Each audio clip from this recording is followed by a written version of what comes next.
Hi all, നമ്മൾ ഈ ഒരു വീഡിയോയിൽ ആർട്ടിക്കിൾസ് ഓഫ് ദി കോൺസ്റ്റിറ്റ്യൂഷൻ അതിൻ്റെ അവസാനത്തെ പോർഷനിലേക്കാണ് പോകുന്നത്.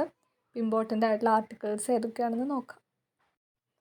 ആർട്ടിക്കിൾ 52 പ്രസിഡൻറ്റ് ഓഫ് ഇന്ത്യ, പ്രസിഡൻറ്റിനെ പറ്റിയാണ് പറയുന്നത്. 53 executive power of union.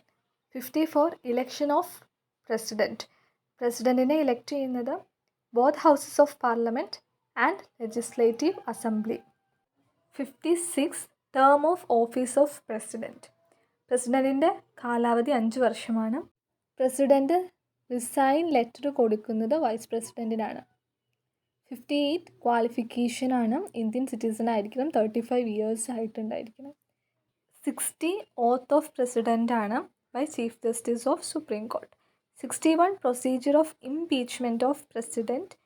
63 vice പ്രസിഡൻറ്റിനെ പറ്റിയാണ് പറയുന്നത്. 64 ex officio chairman of Rajya Sabha. 66 election ആണ് by both houses of parliament, ഇവിടെ ലെജിസ്ലേറ്റീവ് അസംബ്ലി ഇല്ല. പിന്നെ ക്വാളിഫിക്കേഷൻ ഇന്ത്യൻ സിറ്റിസൺ ആയിരിക്കണം, 35 ഇയേഴ്സ് ആയിരിക്കണം. 67 ടേം ഓഫ് ഓഫീസ്, അത് വൈസ് പ്രസിഡൻറ്റ് റിസൈൻ ലെറ്റർ കൊടുക്കുന്നത് പ്രസിഡൻറ്റിനാണ്. 69 ഓത്ത് by president. Then 72 power of president to grant pardons, suspend, remit or commute.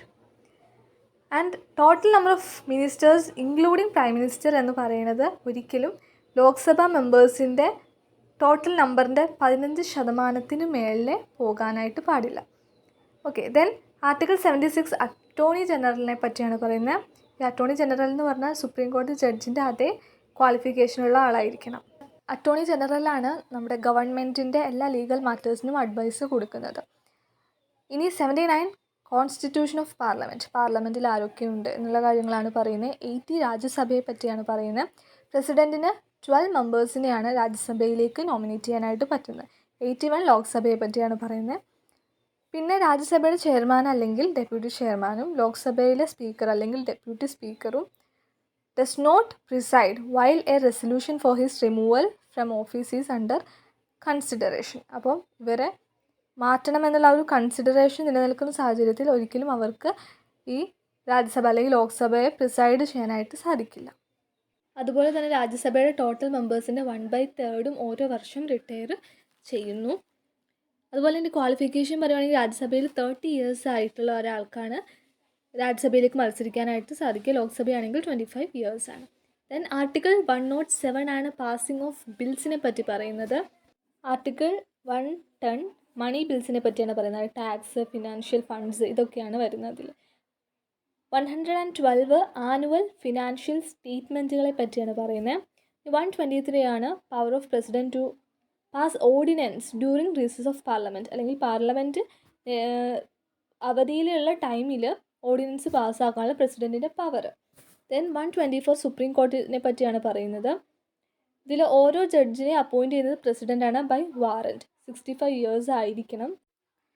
അതുപോലെ തന്നെ supreme കോടതി ജഡ്ജ് ആവണമെങ്കിൽ 5 വർഷത്തെ ഹൈക്കോടതി ജഡ്ജ് അല്ലെങ്കിൽ അതുപോലെയുള്ള 2 അതിലധികമോ കോടതികളിൽ ജഡ്ജായി പ്രാക്ടീസ് ഉള്ള ആളായിരിക്കണം, അല്ലെങ്കിൽ 10 വർഷമായി അഡ്വക്കേറ്റായിട്ട് പ്രാക്ടീസ് ചെയ്യുന്ന ഒരാളായിരിക്കണം. 124A ആണ് നാഷണൽ ജുഡീഷ്യൽ അപ്പോയിൻമെൻറ്റ് കമ്മീഷനെ പറ്റി പറയുന്നത്. അതായത് ജഡ്ജസിനെയൊക്കെ അപ്പോയിൻറ്റ് ചെയ്യുന്ന കമ്മീഷനാണ്. അതിൻ്റെ ഫങ്ഷൻസാണ് 124B. Article 129 court of record, that means supreme court punish for contempt of it self.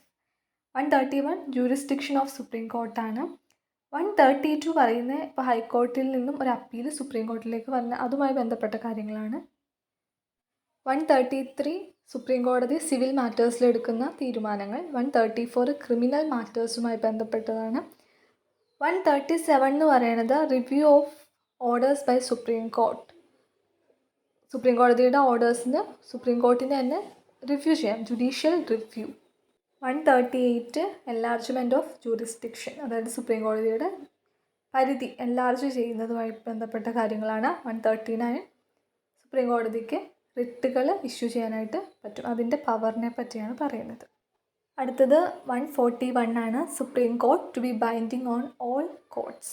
143 power of president to consult supreme court. 148 auditor ജനറലാണ്, അപ്പോയിൻറ്റ് ചെയ്യുന്നത് പ്രസിഡൻ്റാണ് ബൈ വാറൻറ്റ്. 151 ഓഡിറ്റ് റിപ്പോർട്ടിനെ പറ്റിയാണ് പറയുന്നത്. 153 ആണ് ഗവർണർ ഓഫ് സ്റ്റേറ്റ്. 155 അപ്പോയിൻറ്റ് ചെയ്യുന്നത് ഗവർണറെ പ്രസിഡൻ്റാണ് by warrant. 156 term of office and resign letter കൊടുക്കുന്നത് പ്രസിഡൻറ്റിനാണ്. ദെൻ 157 ഗവർണറുടെ ക്വാളിഫിക്കേഷനാണ് 35 ഇയേഴ്സ് ആയിട്ടുണ്ടായിരിക്കണം. 159 ഓത്ത് ഓഫ് ഗവർണറാണ് by chief justice of high court. Then 161 power of governor to grant pardons and advocate general hold office at the pleasure of governor. Article 165 advocate ജനറലിനെ പറ്റിയാണ് പറയുന്നത്. Qualification as that of judge of high court. 170 legislative അസംബ്ലിയെ പറ്റി പറയുന്നു. 213 ആണ് power of governor to pass ordinance during recess of legislative assembly. Article 214 ആണ് ഹൈക്കോർട്ടിനെ പറ്റി പറയുന്നത്. 215 ഹൈക്കോർട്ട് കോർട്ട് ഓഫ് റെക്കോർഡ്സ് ആണെന്ന് പറയുന്നു. അതുപോലെ ജഡ്ജസിനെ അപ്പോയിൻറ്റ് ചെയ്യുന്നത് പ്രസിഡൻ്റാണ് ബൈ വാറൻറ്റ്. അതുപോലെ തന്നെ റിസൈൻ ചെയ്യുന്നത് പ്രസിഡൻറ്റിനാണ് ലെറ്റർ കൊടുക്കുന്നത്. അതുപോലെ ഓത്ത് എടുക്കുന്നത് before governor. Article 226 power of high court to issue writs. 240 power of പ്രസിഡൻറ്റിനെ പറ്റിയാണ് പറയുന്നത്. 243 പഞ്ചായത്ത്. 243A പറയുന്നത് ഗ്രാമസഭയാണ്. 244 administration of SC and ST areas. 248 residuary powers of legislation. 249 power of parliament in state list in national interest. 250 power of parliament in state list in proclamation of emergency. Then 266 പറയുന്നത് consolidated funds ആണ്. എന്ന് പറഞ്ഞാൽ all loans raised by government of India. 267 contingency ഫണ്ടാണ്. അത് governor പ്രസിഡൻറ്റിൻ്റെയൊക്കെ സാലറീസൊക്കെ വരുന്നത് contingency ഫണ്ടിലാണ്. Then 280 finance കമ്മീഷനാണ്. 300A right to property നമ്മൾ നേരത്തെ പറഞ്ഞിരുന്നു. 324 ആണ് ഇലക്ഷനെ പറ്റി പറയുന്നത്. 338 national commission for SC. 338A national commission for ST. 338B national commission for backward classes. Article 352 to 360 വരെ എമർജൻസീസിനെ പറ്റിയാണ് പറയുന്നത്. 352 പ്രൊക്ലമേഷൻ ഓഫ് നാഷണൽ എമർജൻസിയാണ്, അതായത് ഒരു വാറ് റിബല്യനൊക്കെ സംഭവിക്കുമ്പോൾ ഉള്ളത്. 360 ഫിനാൻഷ്യൽ എമർജൻസിയാണ്. 361 personal immunity for president or governor for official act.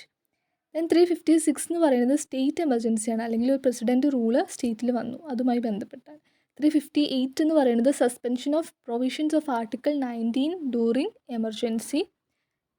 അതുപോലെ ആർട്ടിക്കിൾ 359(1) പറയുന്നത് സസ്പെൻഷൻ ഓഫ് ആർട്ടിക്കിൾ 32 ആണ്.